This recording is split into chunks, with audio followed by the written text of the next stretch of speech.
Aš norėčiau pradėti savo verslą, dirbti savo, bet žinau, kad tai kainuoja ir tai reikalauja labai didelių investicijų, kurių šiuo metu aš negaliu savo leisti. Dažnas apie tai pagalvoja ir tai ne visai tiesa, nes galbūt tradicinėme versle, tai jeigu tu nori atsidaryti restoraną ar statybų verslą, tai taip reikės tikrai velniškai didelių investicijų, bet jeigu tu pradėsi verslą tinklinio marketingo versle, tai viso to tu gali išvengti ir tau čia reikės labai mažos investicijos tiesiog įsigyti startinį paketą, tai yra produktus,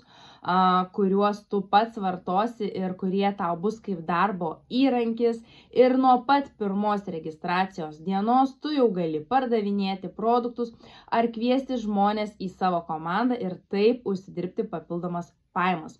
Jeigu tave domina tokia galimybė, jeigu tu nori pradėti savo verslą su minimaliom investicijom, parašyk man ir aš papasakosiu tau, nuo ko gali pradėti jau šiandien.